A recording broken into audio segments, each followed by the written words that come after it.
Hello दोस्तों, Gyanvani IAS में आपका स्वागत है। दोस्तों, आज हम लोग भारतीय राज्य व्यवस्था से संबंधित एक टॉपिक को पढ़ेंगे। टॉपिक है राज्य लोक सेवा आयोग।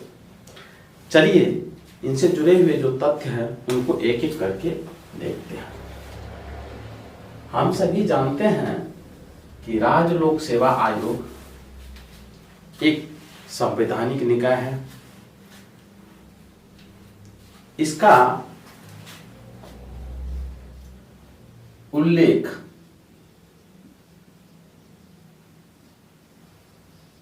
संविधान के भाग 14 में किया गया है।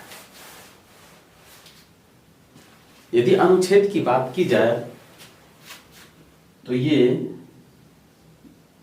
आर्टिकल 315 से लेकर 323 में उल्लेखित है।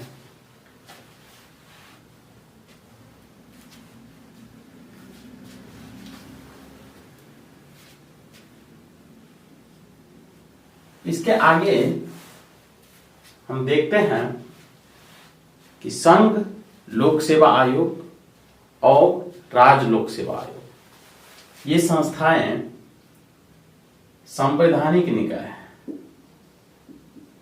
संवैधानिक निकाय है। संवैधानिक निकाय कहने का तात्पर्य है कि इनका उल्लेख भारतीय संविधान में किया गया है। केंद्र स्तर पर संघ लोक सेवा आयोग और राज्य स्तर पर केंद्र स्तर पर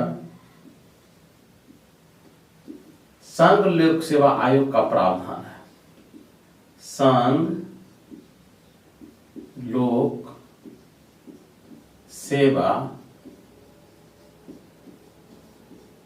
आयोग का प्रावधान है, जबकि राज्य स्तर पर राज्य लोक सेवा आयोग का प्रावधान हमारे संविधान में किया गया है।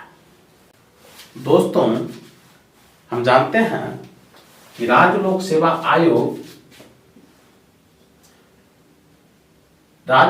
आयोग में अध्यक्ष और सदस्य होते हैं। अध्यक्ष और सदस्य होते हैं। इनका जो कार्यकाल होता है वो 6 वर्ष या 62 वर्ष, यानी जो पहले हो 62 वर्ष, जो पहले हो। कहने का तात्पर्य है कि राज्य लोक सेवा आयोग के सदस्य का कार्यकाल और अध्यक्ष का कार्यकाल या तो 6 वर्ष तक, अधिक से अधिक 6 वर्ष तक कार्य कर सकता है या 62 वर्ष तक।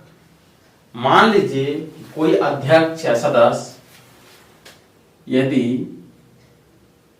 58 वर्ष में बनता है तो वह 62 वर्ष की उम्र तक होते होते वहां से सेवानिवृत्त हो जाएंगे। यानी इस स्थिति में उसका जो कार्यकाल होगा ओनली 4 साल के आसपास होगा। तो स्थिति तथा या तो 6 वर्ष या 62 वर्ष, जो पहले हो उसके अकॉर्डिंग उनको पद से हटा दिया जाएगा या निष्कासित कर दिया जाएगा। आगे देखते हैं कि अध्यक्ष और सदस्य हमारे संविधान में अध्यक्ष और सदस्य बनने की योग्यता का कोई प्रावधान नहीं है।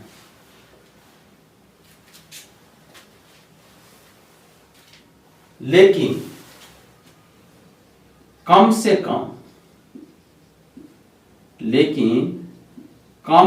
कम 10 वर्ष का अनुभव वाले, यानी वह व्यक्ति जो कम से कम 10 वर्ष तक राज्य स्तर पर या केंद्र स्तर पर सरकार की सेवा की हो, राज्य स्तर पर या केंद्र स्तर पर सरकार की सेवा की हो या सरकारी सेवक रहा हो, उस स्थिति में ये उनकी योग्यता का एक मापदंड है।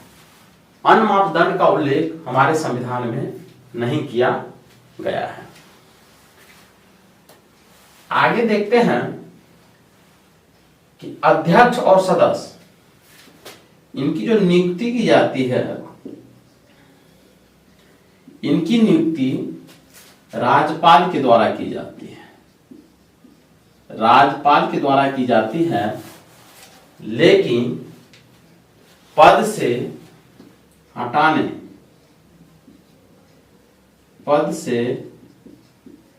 हटाने की शक्ति राष्ट्रपति के पास।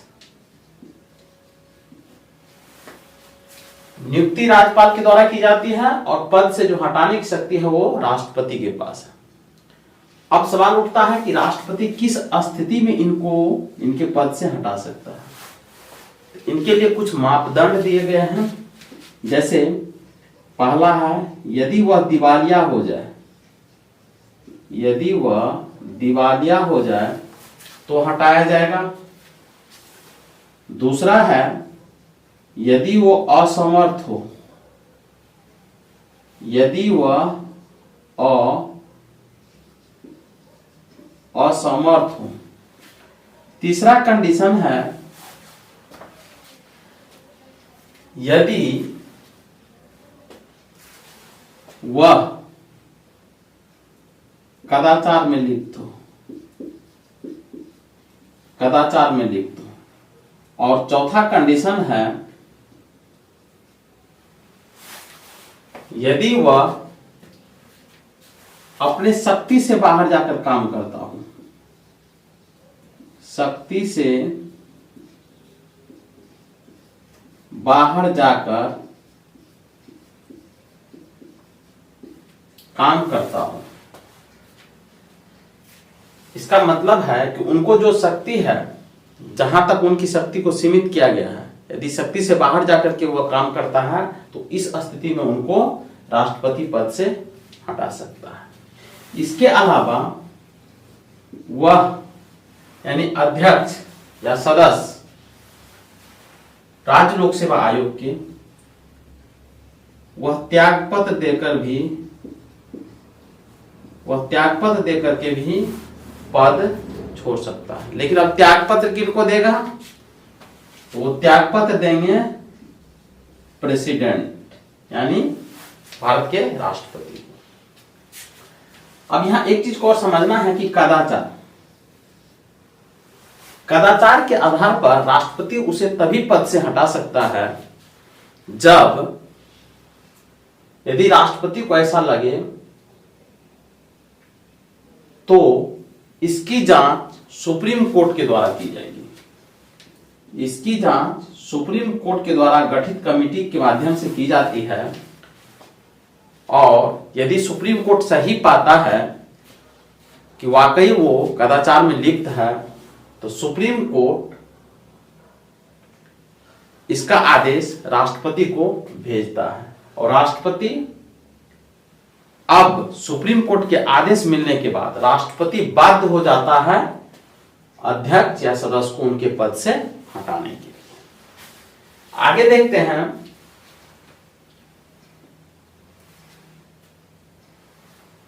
कि राज्य लोक सेवा आयोग के सदस्य यदि अपने पद से हट जाता है तो वो कहां के अध्यक्ष और सदस्य बन सकते हैं।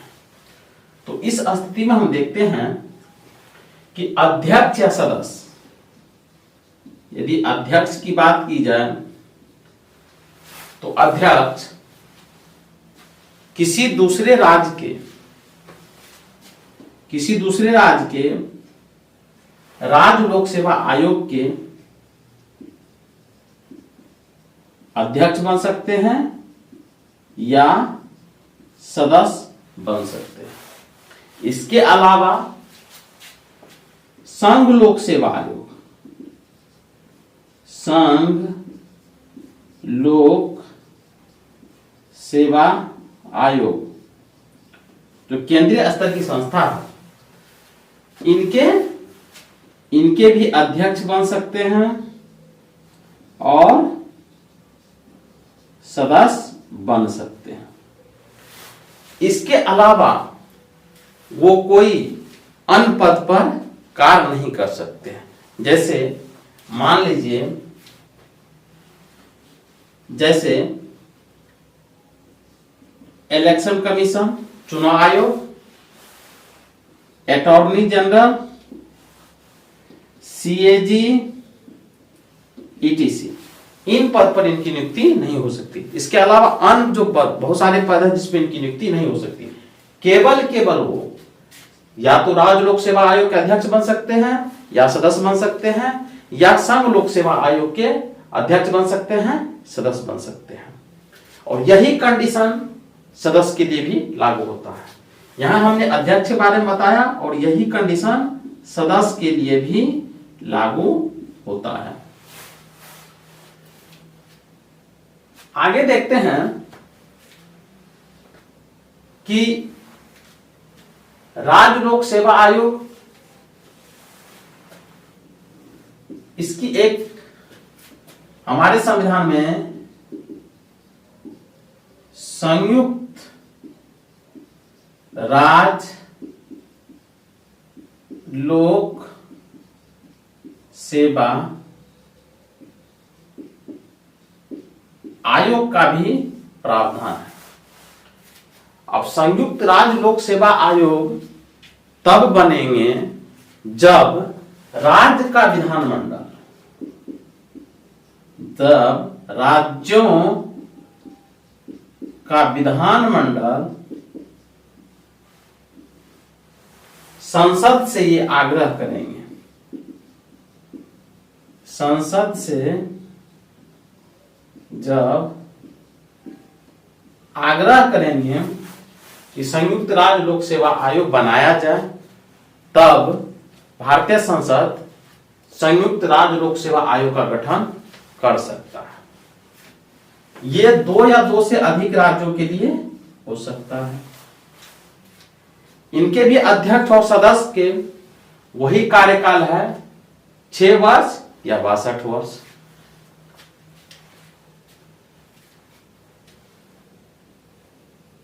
इनके भी एक चीज और ध्यान रखना है कि इनकी जो नियुक्ति होती है, संयुक्त राज्य लोक सेवा आयोग के सदस्य की जो नियुक्ति होगी, ये राष्ट्रपति के द्वारा होगी, राष्ट्रपति के द्वारा होगी। यहां पर हमने देखा कि नियुक्ति राज्यपाल के द्वारा होती है और पद से जो हटाता है वो हटाने की शक्ति राष्ट्रपति के पास है। लेकिन यहां पर नियुक्ति राष्ट्रपति के द्वारा होती है और पद से जो हटाएंगे, पद से हटाने की शक्ति भी राष्ट्रपति के पास होती है। राष्ट्रपति ही पद से इन्हें हटा सकता है। अब है कि राज्य लोक सेवा आयोग के अध्यक्ष और सदस्य, राज्य लोक सेवा आयोग अपना प्रतिवेदन किन्हें देते हैं? तो ये जो अपना प्रतिवेदन देते हैं, ये राज्यपाल को देते हैं। यदि इनकी बात की जाए तो ये भी अपना प्रतिवेदन राज्यपाल को देंगे, और संयुक्त राज्य लोक सेवा आयोग जो है ये भी अपना प्रतिवेदन राज्यपाल को देंगे। राज्यपाल का काम क्या है कि राज्यपाल इस प्रतिवेदन को, यानी रिपोर्ट को, विधानमंडल के समक्ष रखवाते हैं, विधानमंडल के समक्ष रखते हैं।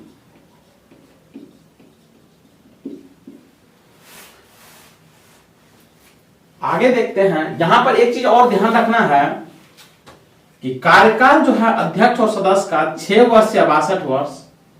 41वें संविधान संशोधन, 41वें कॉन्स्टिट्यूशन अमेंडमेंट एक्ट के द्वारा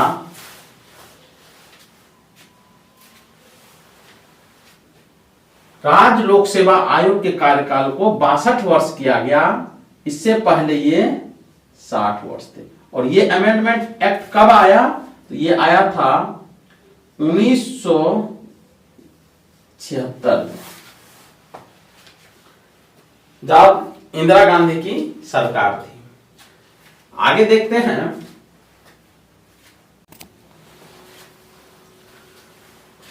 दोस्तों, राज्य लोक सेवा आयोग पुनः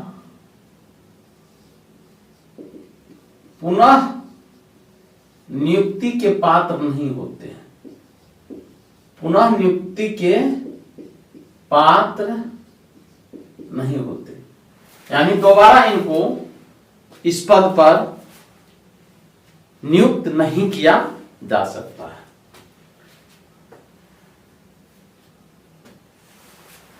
संयुक्त राज्य लोक सेवा आयोग यह संविधिक निकाय है। संविधिक निकाय है, यानी ये संवैधानिक निकाय नहीं है, जबकि राज्य लोक सेवा आयोग ये संवैधानिक निकाय है। इनका जो कार्य होता है, कार्य यदि देखा जाए तो इनका कार्य होता है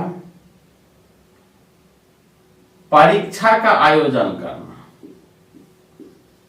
परीक्षा का आयोजन करना, यानी भर्ती प्रक्रिया का आयोजन करना और भर्ती करना। इसके अलावा राज्य सरकार जो इनके कार्य तय करें, वो कार्य इनको करने पड़ते हैं। अब चलिए राज्य लोक सेवा आयोग से जुड़े हुए कुछ महत्वपूर्ण अनुच्छेद है जिन पे चर्चा कर लेते हैं। तो हम जानते हैं कि इनसे जुड़े हुए अनुच्छेद है अनुच्छेद 315, इसके बाद है अनुच्छेद 316, 317, 320। ये महत्वपूर्ण अनुच्छेद है, लेकिन टोटल जो है 315 से लेकर 323 तक है। तो 315 में यह प्रावधान है कि संघ स्तर पर संघ लोक सेवा आयोग और राज्य स्तर पर राज्य लोक सेवा आयोग का गठन किया जाएगा। नेक्स्ट है अनुच्छेद 316। 316 में इनकी नियुक्ति का प्रावधान है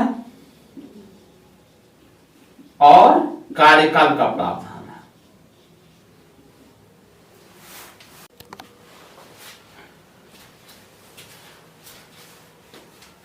तीन 317 में इनको पद से हटाने का प्रावधान है। पद से हटाने का प्रावधान है। आर्टिकल 320 इनके कार्यों का उल्लेख किया गया है। इनके कार्य क्या है, उनका उल्लेख आर्टिकल 320 में किया गया है। तो दोस्तों, आज हमने राज्य लोक सेवा आयोग के बारे में जो कुछ महत्वपूर्ण तथ्य थे उनको एक एक करके देखा। चलिए मिलते हैं नए दिन नए किसी टॉपिक के साथ। तब तक के लिए जय हिंद।